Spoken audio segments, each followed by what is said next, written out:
Hey everybody, welcome to Keeping the Beat, an engaging web series hosted by TNMEA in partnership with the CMA Foundation.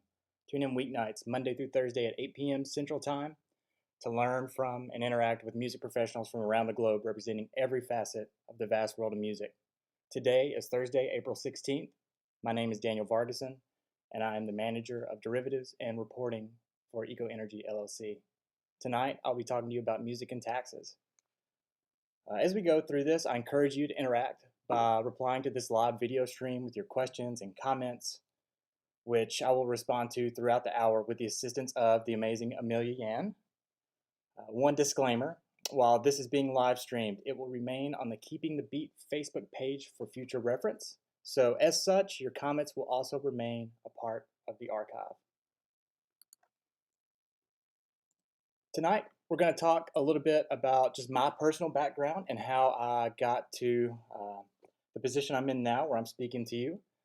Some real world observations that I've seen both as a teacher in music education and on the other side as a freelancer in writing, arranging, teaching.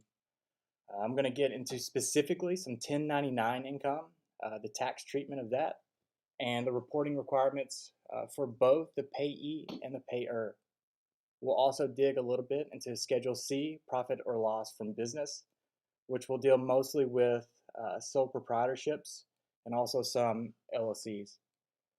Within that, we'll talk about various things, including income, expenses. We'll dig into all of this a little bit more once we get to it. Vehicles, mileage, things like that.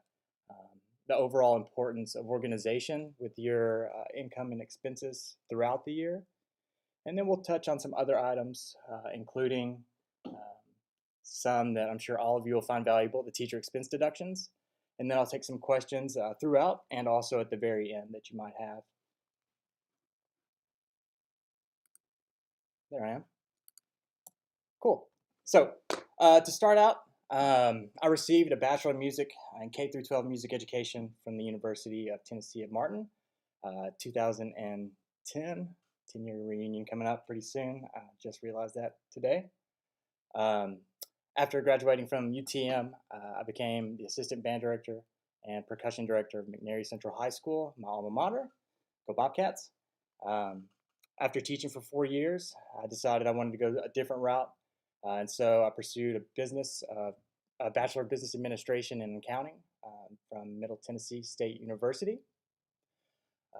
While I was at MTSU, I also worked on the side at Franklin High School, Page High School, Mount Juliet, various schools throughout the area where I was at the time a 1099 income employee, which we'll get into a little bit later. After graduating from MTSU, I got a job at Ernst & Young, which is considered a Big Four accounting firm. It's one of the largest in the world. I was in the assurance staff, which you probably know by the term auditor. But not your auditor, not an IRS auditor. I was an auditor for some of the household name companies that you probably drive or products that you use daily. While I was at Ernst & Young, I studied and studied for over a year and passed the Tennessee CPA. So I'm licensed in the state of Tennessee, and that is still active. After a few years at Ernst & Young, I moved to a new role at Eco Energy LLC, where I was an internal auditor at the time, and then moved over to the finance team, and now, as I stated earlier, am a manager of derivatives and financial reporting. We won't get into any of that stuff. That's a little too much. That's a different. TNMEA will have to do a different video on that one. So fall 2018, I decided that I wanted to really put the CPA to use. And so I started doing some tax preparation on the side, have continued that. And for most CPAs, it's a pretty busy time. It would have been a lot busier had we not pushed the filing deadline from 4/15 on. And so I know a lot of us, including myself. So also, on the flip side of things, I'm still in music, and I am currently serving as a percussion director for Franklin High School here in Franklin, Tennessee. I live about 5 minutes from the high school. Still, a 1099 employee with the county, and I also have a design music company where we arrange high school marching band shows, indoor shows, things like that, called Backbeat Inc. And so as you can see, just a few sources of income, right? And so like for me, it's super important to understand how that all flows to my tax return, right? And so whenever I was in more of a teaching role, um, I didn't really know. I mean, to be honest, like I didn't understand what a 1099 was. Nobody really told me what that was. I just knew that whenever I took my tax return to my CPA in town, that I did not get as much money back as my friends did. And I never understood it until I became an accountant, right? And so we're going to get into a little bit more of that 1099 in just a minute. Get you back over to the PowerPoint. Cool. So the first thing I want to talk about is just some observations that I saw in specifically music education. Now, that doesn't necessarily mean that I'm only talking to the music educators out there, because um, I do side gigs and things like that that don't necessarily pertain specifically to teaching music in schools as a freelance educator or as a full-time W-2 employee for the school.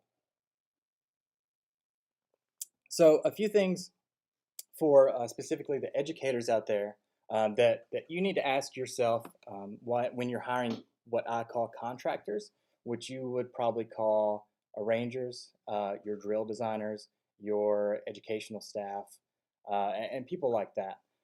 Have you discussed your process of payments with them? A lot of this is not tax related, but it's just things that um, you should just communicate with your staff. And we'll kind of go to the flip side of this, where you are one of the freelancers, things you should do as well.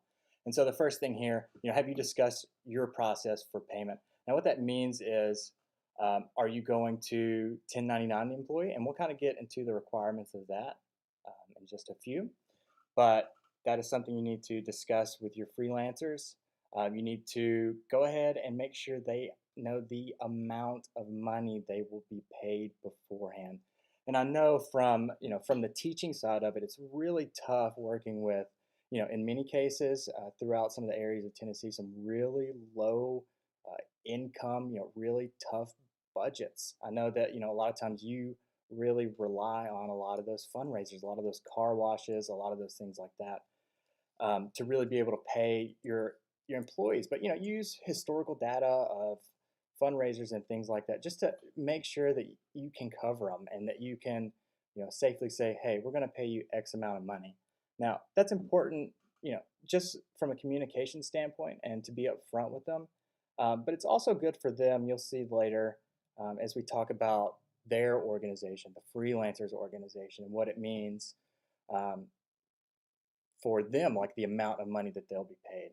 And then here in the middle, you'll see where I just ask, have your arrangers and staff prepared a W-9 for your organization? Basically, that just gets the freelancers information, and it just says that you won't take taxes out of what you pay, right? And that's the big thing about the 1099. There's no taxes taken out. And again, we'll get to that pretty soon here. So let's take a look from the other side of it.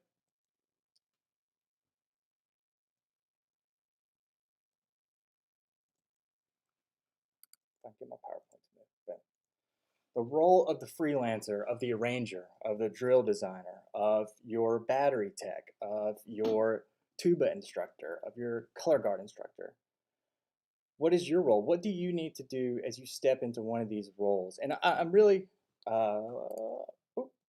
talking more, especially to some of the college students that are out there, grinding every summer, working band camps, trying to get into some of the arranging world, things like that. Maybe you're an awesome guitar player and you're going downtown Broadway and you're playing gigs. This is who I'm talking to. The first thing is, don't be afraid to ask questions to your employer, right? Don't be scared to ask questions to the band director, to, if let's say you're I don't want to say, let's say on the hierarchy, you're just one of the instructional staff for battery. Don't be scared to ask your percussion director, hey, do you know what I'm getting paid? Do you know when I'm getting paid? Do you know if I'm getting 1099? Do you know what a 1099 is? Like, make it their priority to understand your situation as well, right? I know a lot of this is pretty obscure, and there's just a lot of rules and a lot of dry words that, quite frankly, are tough to read at times. Uh, but it really is, your role, or to talk to someone that is really familiar with these topics. Be proactive about it because, you know, thinking back to whenever I was both a teacher and before that, instructional staff, maybe just like band camp staff, uh, I wasn't really proactive about, when I'm going to be paid. And you got to think on the other side of it, like them paying you, they know that you are going to get paid. They do know that. But that's not the highest thing on their priority list, right? So, in a very respectful manner, always, don't be afraid to ask some of these tougher questions, right? And band directors, employers in general, don't be scared to have these conversations. I know it's always uncomfortable to talk about money and to talk about finances and things like that. And I mean, still, whenever I'm reaching out to people to talk about some of those things, um, it can get a little like to get a little gritty, you know what I mean? But you have to be able to move past that to be a really good, you have to do really good, what I like to call like the business of band. You have to be really good at having tough conversations and being able to be upfront with all your staff and, set expectations and things like that. Um, Another role of the freelancer, let's see, I already talked about it. Know how much you're being paid prior to performing the services. No surprises. That's another thing that, at least at Eco Energy, we like to talk about. No surprises, no gotchas. Nothing like that. We don't want to. I don't want to go into a gig thinking I'm making $1,000 and then turns around and I'm either making 750 or 1,500. Yeah, one is worse, but then one is worse when it comes to a tax implication that you weren't ready for, right? So it's really good to get a really good ballpark number for your staff, right? Just be good to them. And then for your freelancer, and we'll get into this a little bit more later in the PowerPoint. Track your income. It's your responsibility to keep up with how much you made throughout the year and how much you spent, making that income. We'll get there in just a few, but again, it's not your tax preparer's responsibility to do that, right? It's yours. I keep scrolling back here. Okay. Cool. So for most of what we deal with whenever it comes to paying musicians, paying arrangers, things like that, it comes down to 1099 income. The most important thing to remember here at the top of the screen is that 1099 income normally, there's always, there's always exceptions to rules, has not had income taxes taken out. What are the implications for you? I like to think of it like for every dollar that you make, that you earn, Uncle Sam is right there behind you saying, hey, don't forget about me. Hey, don't forget about me. Hey, don't forget about me. And that's, as, as sometimes demoralizing as that may be, like, hey, I made $1,000. No, you probably made closer to 750 because 250 has to go away ish, right? It's a little demeaning, but at the same time, you just want to make sure that, again, at the end of the year, you're not scrounging up $1,000 to pay to Uncle Sam, right? You just want to be on top of it the whole time. Some 1099 reporting requirements. So for the payer, they do not have to technically report. This is for the payer. So if I paid you, I don't technically have to report income under $600 to the IRS if I am the payer. It will still be included in my expenses and things like that. I will still need to be able to back that up with hard copy paperwork if I were to be audited, but I do not have to report it to the IRS. Reporting requirements for the payee, for the person earning the money, report all your money. I know it's really easy to be like, oh, well, I didn't get a 1099. I'm not going to report this. Sweep it under the rug. There's always the chance that you could be audited. There's always a chance that employer could be audited and that you would get some type of request from that. You know, and it also has other implications when it comes to getting loans for homes.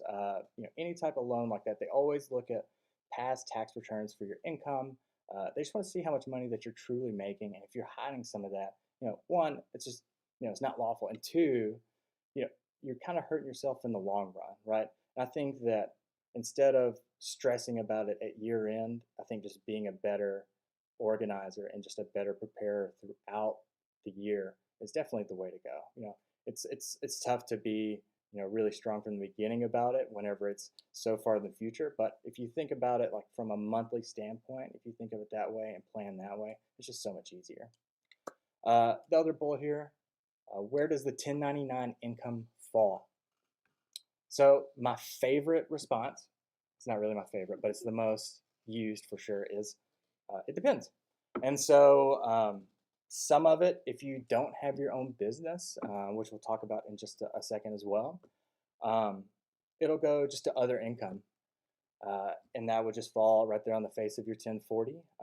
There would be no expenses or anything like that deducted. And then if you do have your own sole proprietorship, or an LLC, it would appear on a Schedule C. We'll get into that in just a second. And then, of course, there are instances where it might fall elsewhere. You got some questions? Yeah, we've got cool. some questions. Heavy hitters. Okay, what's up? My video? Yep. All right, so this is a question from Julie. Uh-oh. She asks, Daniel, it is particularly tough for young people in their first writing or teaching gig to get clarity on payment. With so much correspondence being done via text, is that a consideration today? Email has been considered the written word, but can text serve as that now since it is written? Students don't want to come across as aggressive, saying that they want a contract. So what would your advice be, most especially for those young people new in gigging and not wanting to mess that relationship up? So what if also negotiations are done over the phone? So there's no paper trail. So how would you advise young people to get the details of payment and the work expected on their end in writing so that it is a binding contract on both sides? So That's via an awesome text question. and over the phone. Right. So, and I've had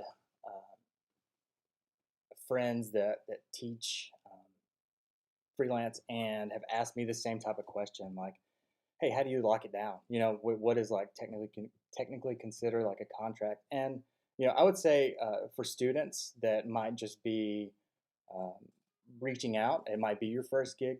Definitely don't be scared to talk to the band director about it, and just kind of ask them what the process has been from historically. Hey, historically, what does someone in this role? What do they typically make? Can I expect the same?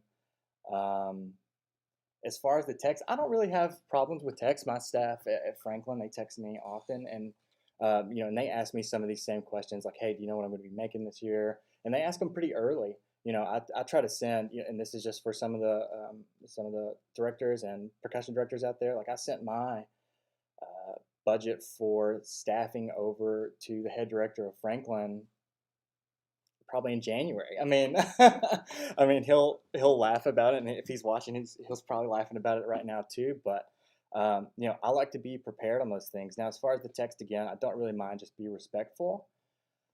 Over the phone, it starts to get a little dicey, and I think that some of that is just knowing who you're working for, and just making sure that. I mean, the money might sound great, but is the person ethical enough to really pay that? Do you trust that person enough to not have a binding agreement on it? And I think there are many, many, many people in the state that I would say yes, but always there are the exceptions. And get it in writing if you can. Which I've never really had issue with that. I know a lot of people that have. A lot of people do contracts and things like that. And for the director out there, again, be straightforward with them. Like, don't. I know it's nice to tell them that you can pay them $1,000 a week, but if you honestly can't do it, don't do that to them just to make the sale to the person.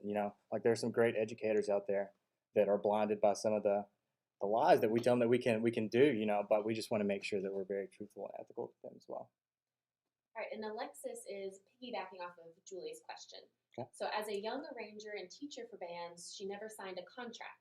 Do you recommend that young arrangers or teachers have a contract drawn up? And what could they do or would they do to make that legal? Now, the legal part, I'll have to get back to.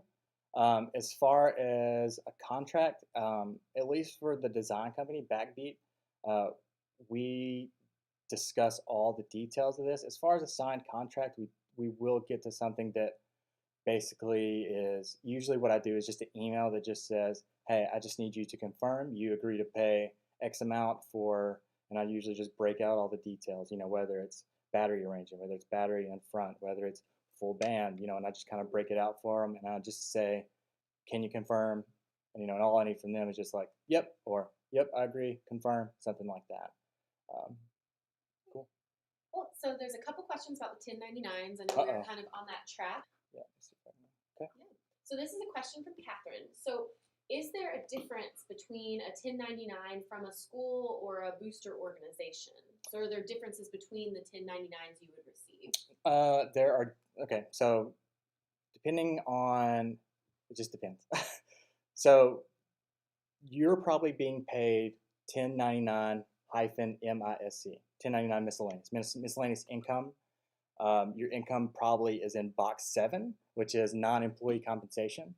That 1099 miscellaneous should be the same from wherever, right? The form is standard. You can Google, all of you can go out and Google right now in another window, 1099 MISC, and you should all see the same form, right? So that doesn't really change. Now, there are different versions of 1099s that aren't really applicable to payments of freelancers and aren't really applicable for like this session. But as far as the 1099 miscellaneous, the form's pretty standard.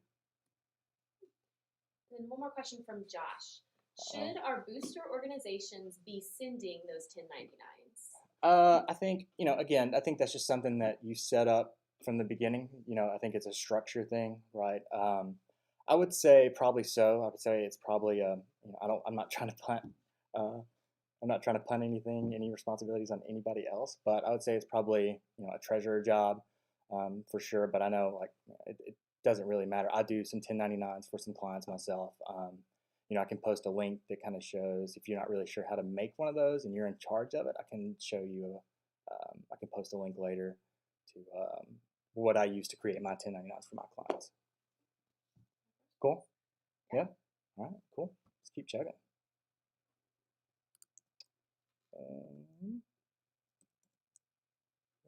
Yep. So we're going to just show you a couple parts of the Schedule C. So the Schedule C is your profit or loss from your business. Again, it's sole props or some single member LLCs. They kind of flow the same way. This is the income part that your tax preparer that I would see if I was your tax preparer. And so I guess it would help if I swap back over, wouldn't it? Boom, there we go. So this is the actual part that I see while I'm filling out your tax return.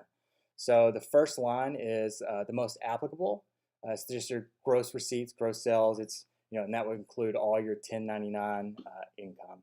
And so for me, I have a Pro Series, a tax return that houses all of your 1099 somewhere else, and it would all just populate right there into box 1. And then there's some other items here that wouldn't be applicable. Cost of goods sold, if you are a company that has inventory. So like, if I own Daniel Vargason's drums and I purchase drums and if I fix them up and I resell them, the cost of the goods is what I paid for the drum and the materials, or really just the drum. And then there's some other income that wouldn't be applicable. And then you get to the gross income. Cool. So that's pretty straightforward. The next section we'll get to is the one that's a little bit more involved. And so this is a section that looks pretty straightforward, but digs pretty deep. Each one of these kind of go pretty deep. But just on the surface level, we can kind of go through some of these, and I can talk about how it might be applicable for you as a freelancer. If you have your own business, and you would report on a Schedule C, and we can kind of talk about what a business is and what point that you should consider yourself a business. We can do that a little bit later as well. Yep, got a question? Yeah. For the Schedule C, is that for a freelancer only, or could a full-time band director say fill this out? So the full-time band director, you will be paid through your school system with a W-2. And so that's a little bit different. The W-2, you should already have taxes taken out and things like that through your school system. And so no, you wouldn't flow any W-2 income through the Schedule C. In my case, so I have normal W-2 income from my from Eco Energy, and then I also have various income from Vargason Financial, from Backbeating, from things like that. And so I do have the W-2 income that's not represented here, that is represented on the face of the 1040. Cool. Awesome. Let's keep going here. So let's dig into some of these expenses. So let's say that I am a professional percussionist, and the first thing I want to do is I want to go buy myself some business cards. And I want to also run some ads on social media because that's the way to do it now. So let's say that I spend in total $50 on 500 business cards, and I spend, let's say, 100 on social media advertising. And so that would fall here for you here in box 8, right? And so anytime I'm talking to clients about the way that they should organize, and which we'll get to that later as well, I always tell them to kind of try to bucket these into these expense buckets, right? So if I'm keeping my spreadsheet up, again, we'll talk about that in just a few. I would say, oh, I bought some business cards today. I want to put that here on my spreadsheet for my expenses. It might not go with the trip directly, but I would put that separate. And then I would just put a little label beside it that said advertising. And then at the end of the year, once you have everything all nice and pretty, you take it to your tax preparer, or if you feel really good about it, you do it yourself.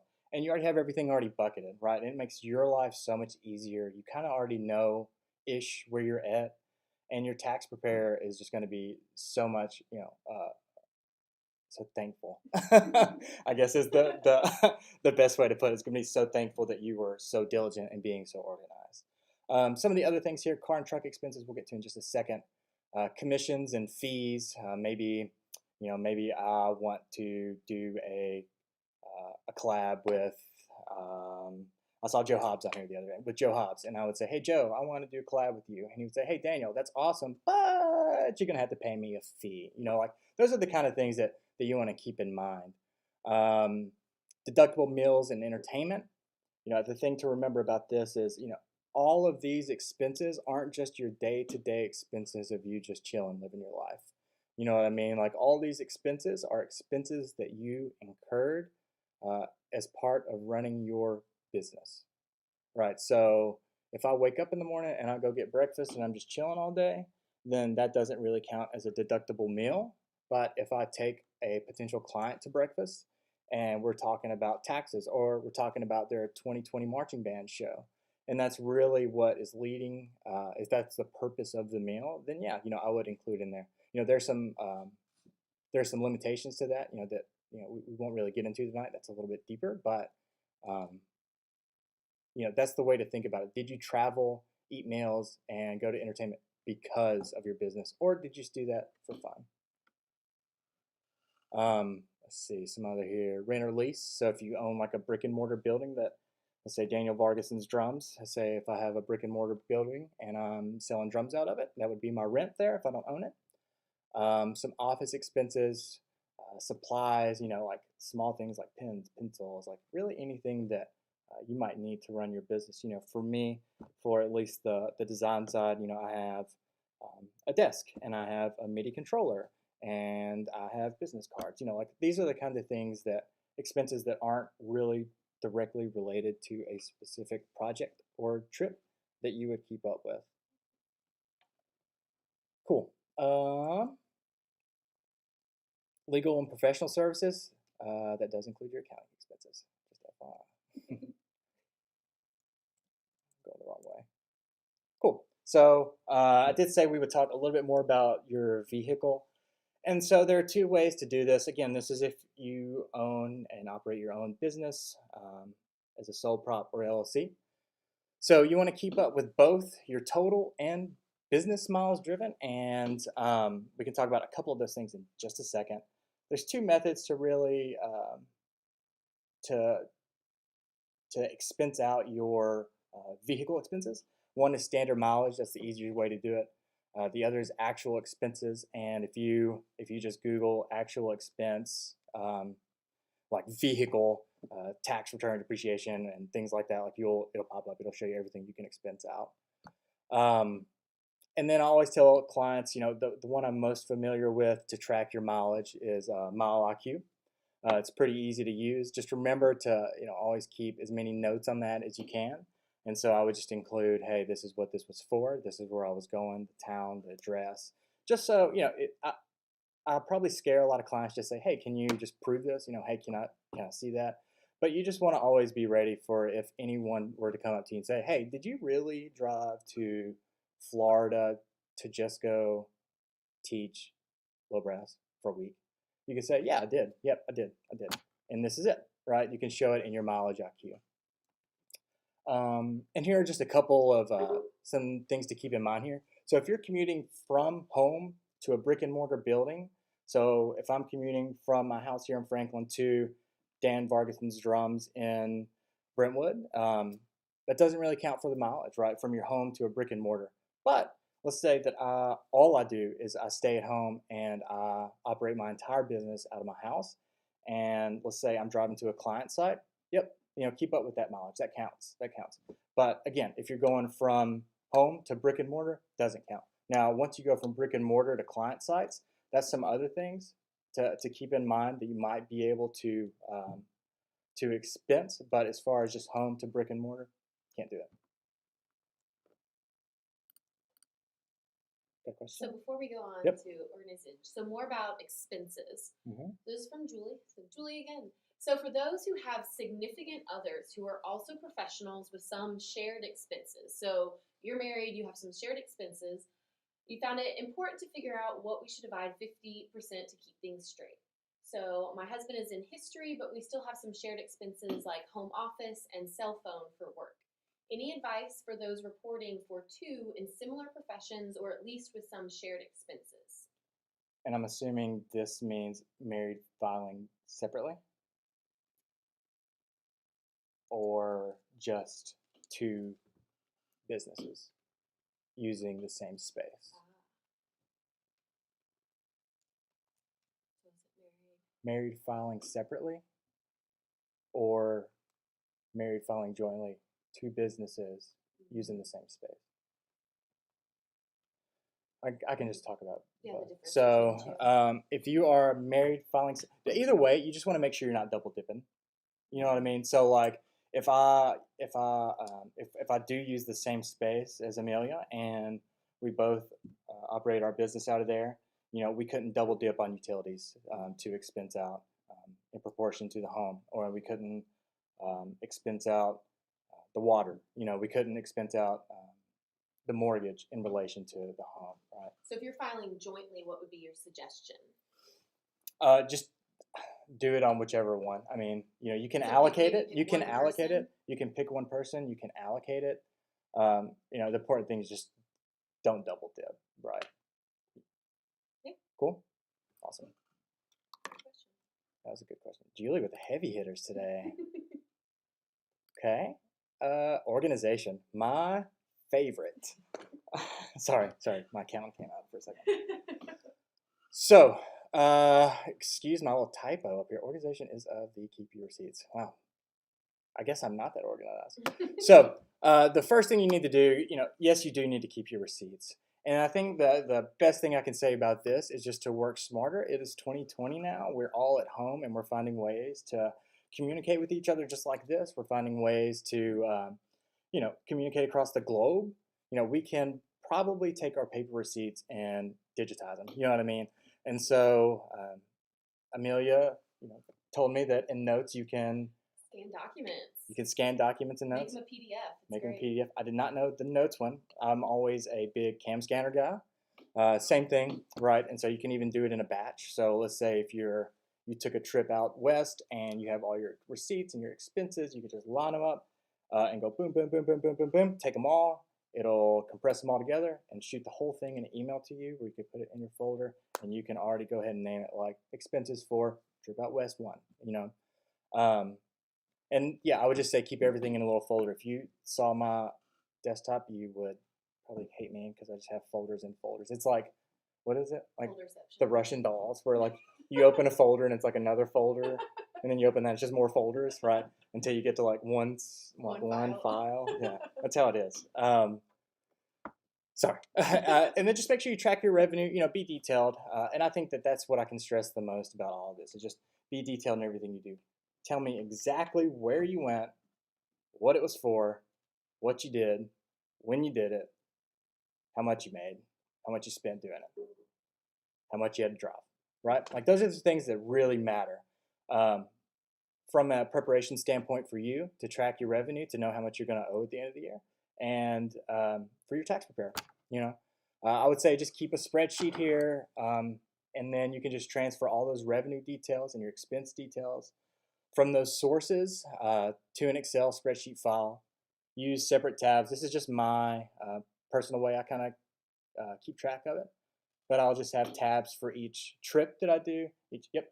Oh, just a suggestion. You can also use Google Sheets, so you can access it from your mobile phone. So Google Sheets, just like Excel, just access through your Google account. Yep. I'm more of a, I'm more of an old school, probably like close to okay boomer. Maybe I'm okay boom right now, but no, I'm just a big avid Excel person. I'm in Excel all day, every day. Like that's just what I'm used to. Yep. Spreadsheet, Google spreadsheets, any kind of. I mean, you could put it in graph paper for all I care. You know what I mean? Like, it's just being really organized about it. Separate everything for your trips by projects, by your purchases. Separate mileage out. Separate everything that you can, just to be just so organized. And I'm preparing like a little Excel document to shoot out. Hopefully, we can get that out to you guys pretty soon here, to kind of help with that you can just populate and it kind of all just kind of flows. So be on the lookout for that as well. And then at the end of the year, just provide this, or if you're preparing, utilize it yourself. Provide it to your accountant for your year-end tax returns. And just something else to keep in mind, if you have made a lot of 1099 income, or you can kind of project that. So let's say historically I've taught a band camp every July, I know that. Let's say that I've taught an indoor drumline every January to April, I know that. Let's say I do some judging in the fall, I know that. I know ish how much I'm going to make. Really you should be, if you're going to owe at the end of the year, you should be paying some of those tax payments quarterly, monthly, and you can kind of set that up through the IRS, so you're not really paying any extra interest on those payments.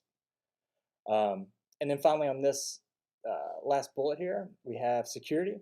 So just always remember, I get, and I'm sorry if anybody's watching that's done this, but every time I get a text social security number on my phone, I cringe a little bit, okay?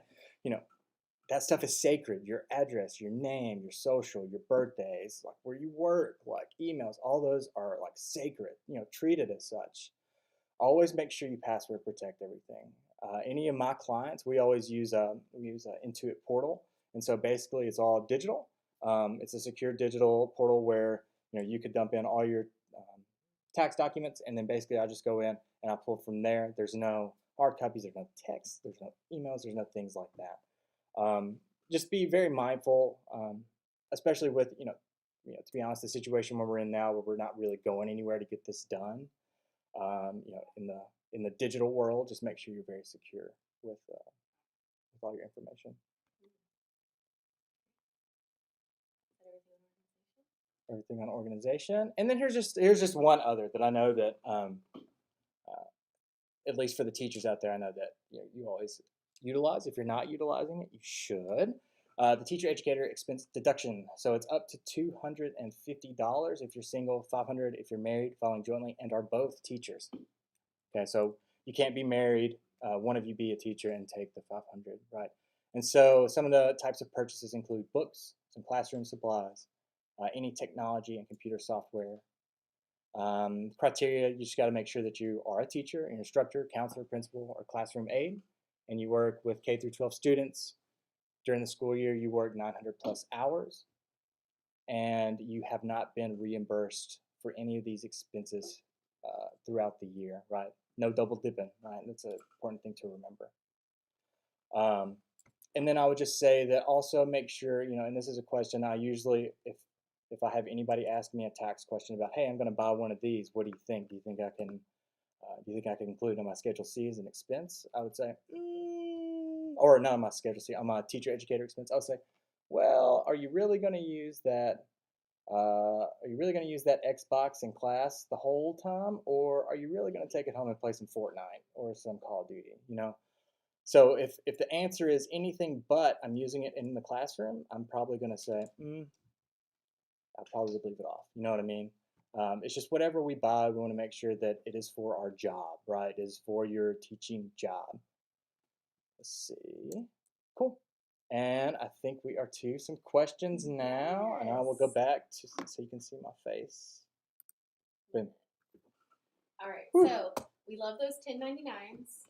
We Yeah. live and breathe by 1099s. Uh-huh. So first question, could you go back over the dollar limit from the point of the payee and the payer? So if you're paying someone, what is that limit of reporting?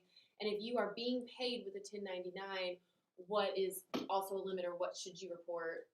So the reporting limit for the payer, let's say Amelia, you taught my band camp, and you did such a good job. Thanks. And I'm going to pay you.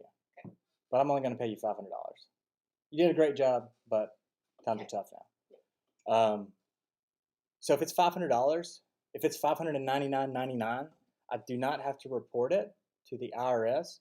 Certainly if I'm the payer, certainly I want to include that, right, on my tax return, right? I want to make sure that the IRS is capturing that reduction in my income, so I'm not taxed on those things, right? But you don't have to report it in a 1099 sense, so I don't have to file a 1099 for that person, right? Yeah. So I'm still saying, hey, I'm taking out this $599.99 from my taxable income if I'm a business. Yeah, for sure.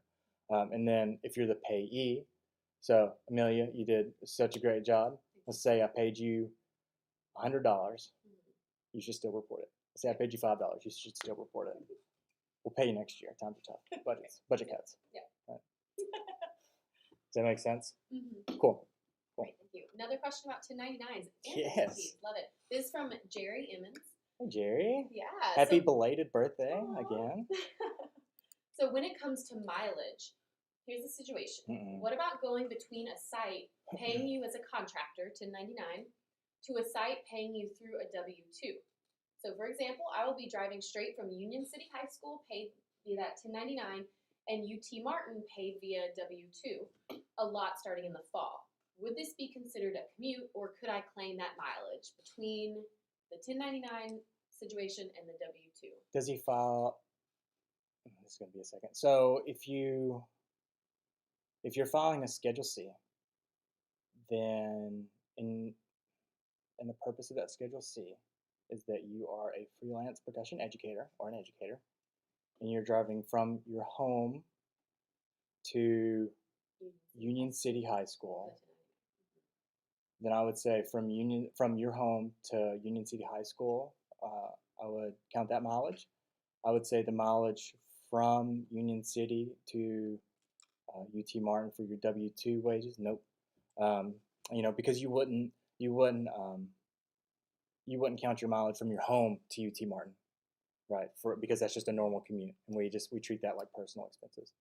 But then I would also count the side from Union City High School back to your home.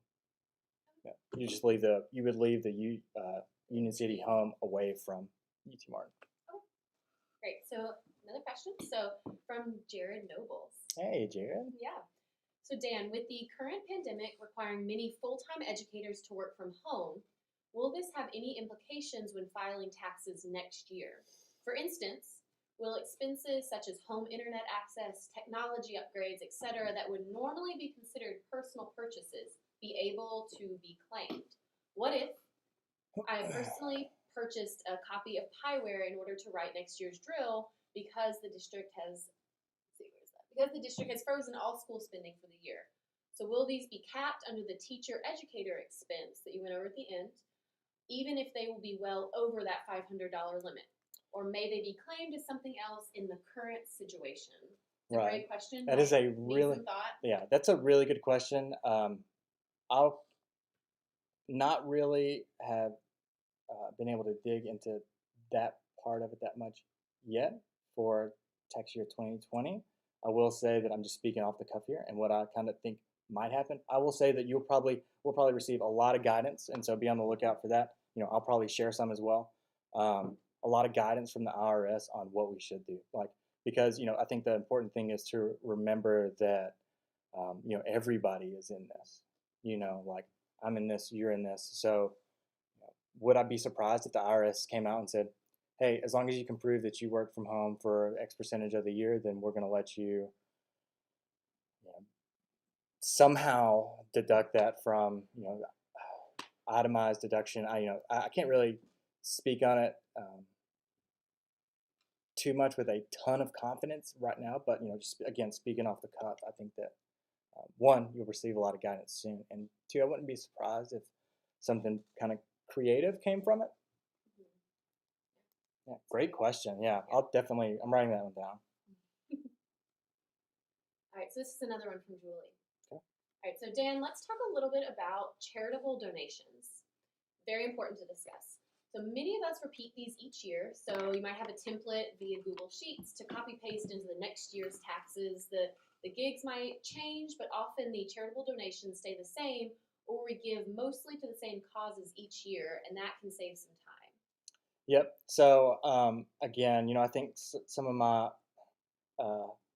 more involved clients that do a lot of charitable contributions, they might have their own business, they do a lot of things. I think that's kind of going back to being really organized. Maybe I have a tab in my spreadsheet where I just every year I'll just put a year. Maybe it's 2020, and I contributed to United Way, contributed X amount of dollars, and then maybe the next year, you can just wipe out the amounts. Maybe you just historically leave all that you have contributed to. Maybe there's just a big list, and every year that you might contribute to somebody new, you just add onto that list, and then you just populate the amounts where you need. Right? If you're shooting it to me, and we've discussed this before, you can just say, hey, like you're going to see a lot of things on there. Only the ones that have the amounts beside them are applicable for tax year 2019, 2020.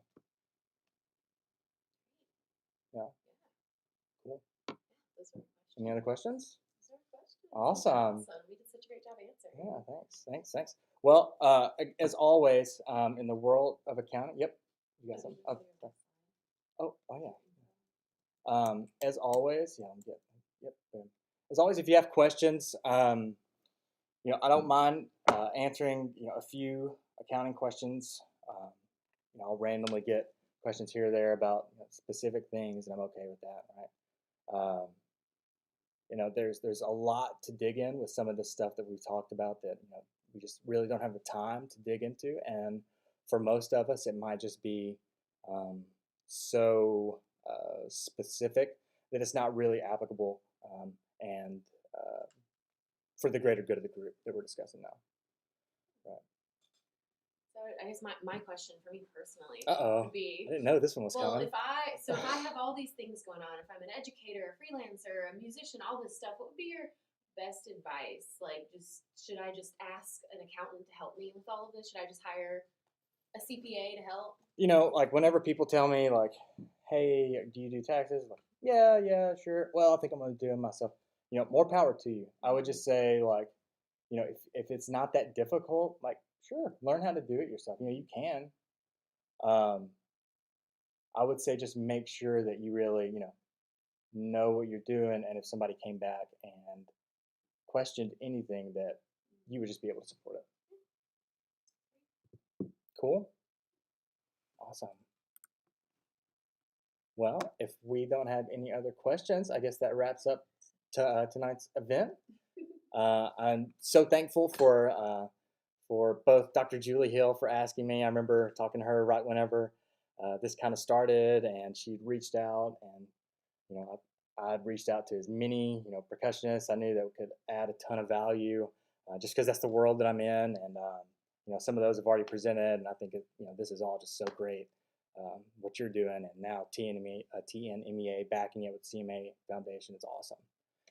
So keep doing it. I hope that this gains a lot of traction. There's some really good resources here. I'm going back and find myself watching other people's pieces of it again and again. So I suggest anybody watching this do the same. Um, cool. Yeah. So good night, everybody. Tune in weeknights, Monday through Thursday at 8 p.m. Central to watch Keeping the Beat live. And remember to tell your friends about our program. Presenters who wish to apply to host an episode send applications via TNME.